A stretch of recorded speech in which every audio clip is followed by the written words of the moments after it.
E aí, Sofia, tudo bem? Olha só, eu queria começar a nossa conversa, nossa aula de hoje, chamando a atenção para algumas das características ali que dão um certo ar conservador, digamos assim, para a semana de 22. O primeiro deles, que se difere radicalmente do que está acontecendo lá na Europa, mas ainda na França, é o seguinte: a Semana de Arte Moderna por aqui, ela tem uma necessidade, um desejo de criar um sentimento nacional. Enquanto que as vanguardas europeias estão muito mais preocupadas em destruir, em romper com o passado, aqui a gente está tentando construir uma identidade nacional. E para isso a gente está recorrendo a uma noção de passado, uma noção de um contexto histórico muito mais próximo. Então o que esses caras estão fazendo, de certa forma, seja na música, seja na pintura, seja na literatura, é dialogando, com esse passado. E como é que isso se dá? Como é que esse aspecto acontece?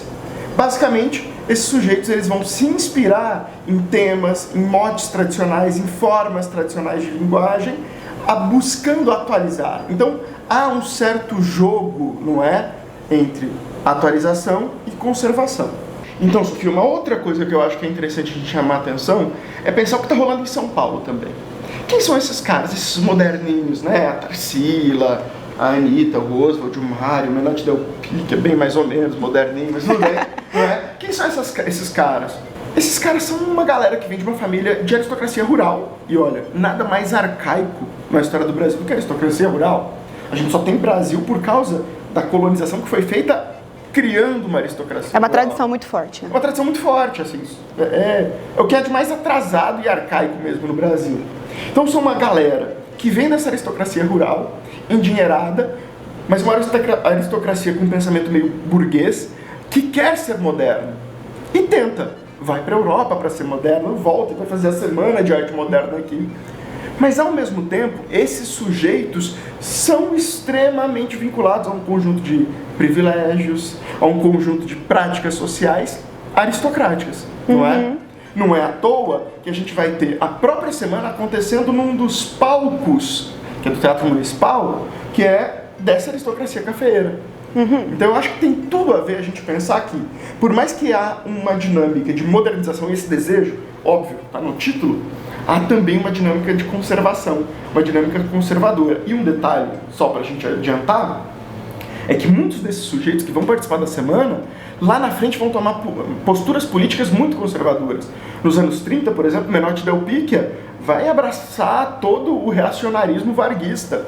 E ele nem é o pior, porque a gente vai ter o Plínio Salgado, que vai fundar a Ação Integralista Brasileira, que é o nosso fascismo à brasileira, o nosso fascismo. E o Plínio Salgado ajudou a construir a revista Claxon, não foi? Sim. Que é um dos maiores marcos da segunda geração modernista, não é? Exatamente. É uma contradição muito grande pensar em como que, apesar de ter uma proposta revolucionária estética por parte desses artistas, ainda existe uma veia conservadora muito grande que permeia todos eles. Para a gente entender essa pluralidade e essa contradição, não adianta a gente tentar encaixotar esses artistas dentro de fórmulas muito bem engessadas ou em caixinhas muito bem colocadas, porque dentro de um processo de ruptura, é impossível fazer dessa forma. Na verdade, isso é limitar o potencial estético e artístico que esses artistas estão propondo.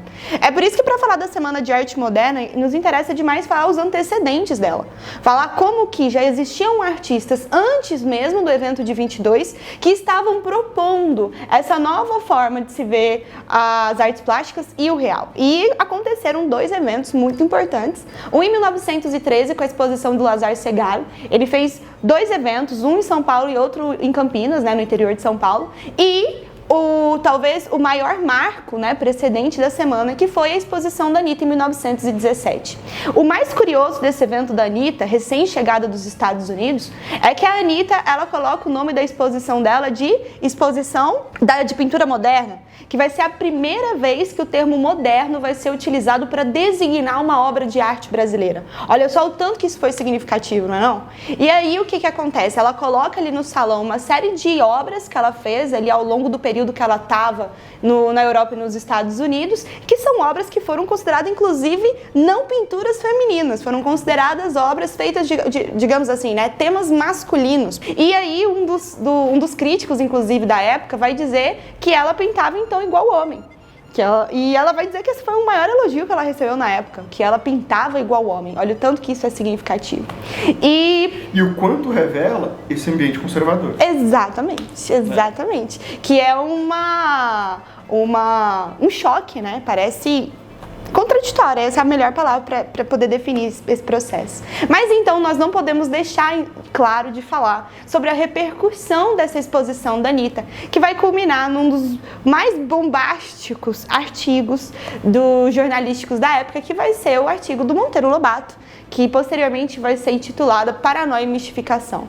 Nesse artigo, o Monteiro Lobato, de fato, vai traçar uma crítica, digamos assim, bastante dura, não é? Violenta, né? Grosseira, mal educada, que é contra a Anitta. E eu quero ler para vocês alguns trechos desse artigo, porque ele representa muito bem essa atmosfera intelectual que paira na época. A gente pode condensar na crítica de Monteiro muito do que esses pensadores de fato estão pensando sobre as obras da Anitta. E eu vou começar com justamente o primeiro parágrafo desse artigo, que diz assim: há duas espécies de artistas. Uma composta dos que veem normalmente as coisas e, em consequência disso, fazem arte pura, guardado os eternos ritmos da vida e adotados para a concretização das emoções estéticas e os processos clássicos de grandes mestres. A outra espécie é formada dos que veem anormalmente a natureza.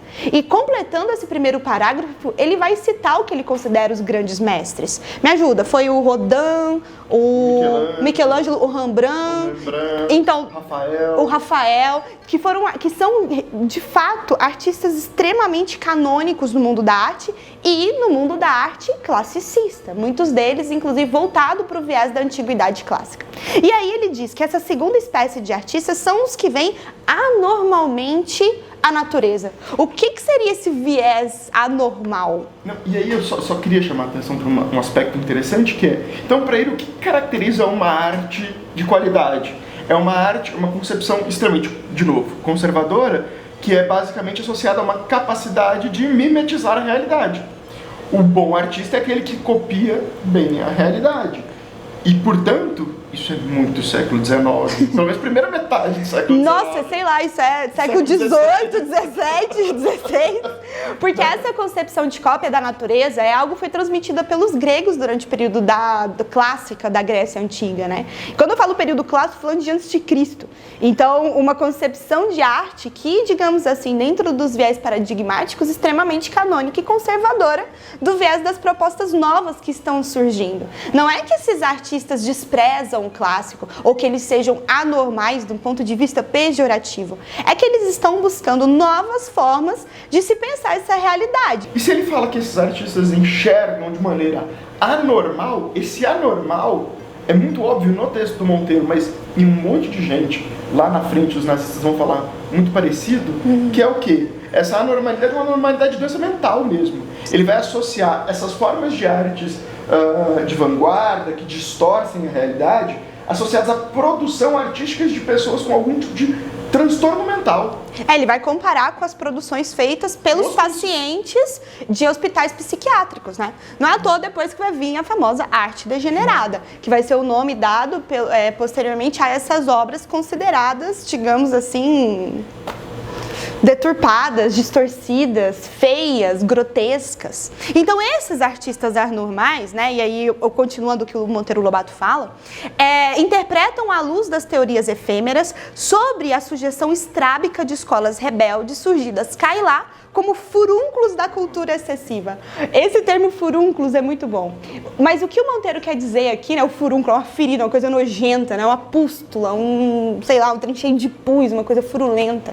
Ele quer dizer justamente que essa seria uma coisa de passageira. É uma moda que está rolando ali, mas que nunca, né, ditaria nenhuma regra, que nunca se tornaria um clássico, já que fugia totalmente às regras do que o Monteiro entendia por arte como um processo imutável, que não dependia da latitude. Olha só que fórmula, digamos assim, mais engessada, né, de se ver a forma de expressão humana.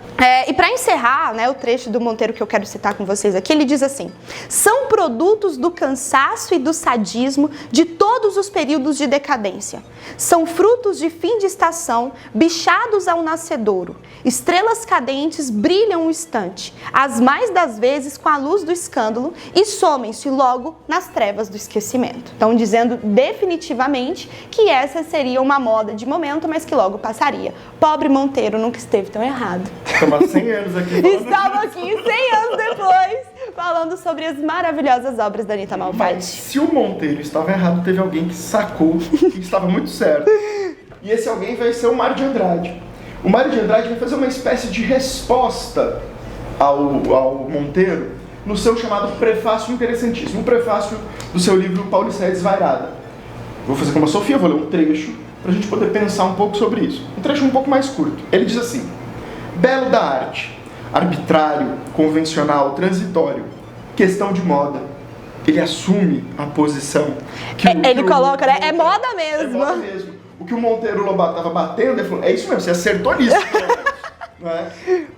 Belo da natureza, imutável, objetivo, natural, tem a eternidade que a natureza tiver. E aí ele vai concluir aqui muito bem. Ó. Arte não consegue reproduzir a natureza, nem este é seu fim. Isso é importante. Ele fala, olha, sabe aquele conceito clássico de arte como mimesis da realidade, da natureza e tal? Então, esquece. Isso não existe mais para a arte. E aí ele continua.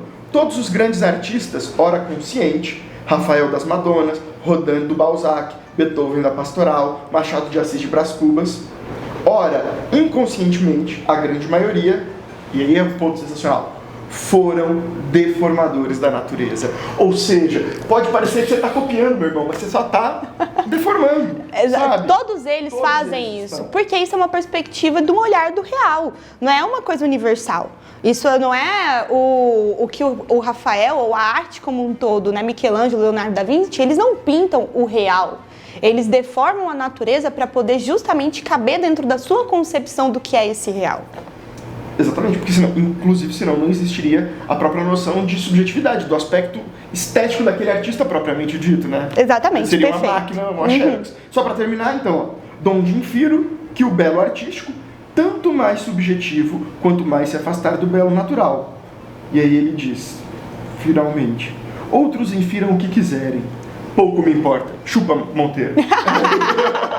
Exatamente. Bem, então essa aula foi sobre os precedentes das semanas, exposições de Lazar Segal e da Anita Malfatti, como que deram um pontapé inicial para se pensar a necessidade, a urgência dessa necessidade de se criar um evento onde os artistas comprassem essa briga dessa ruptura estética que vai culminar na semana de fevereiro de 1922 e pensando a repercussão desses precedentes e a resposta do Oswald ao Monteiro Lobato, que foi, ó, mesmo nível. Foi do Mário. Desculpa, que foi no mesmo nível. É isso aí, molecada. Até a próxima aula.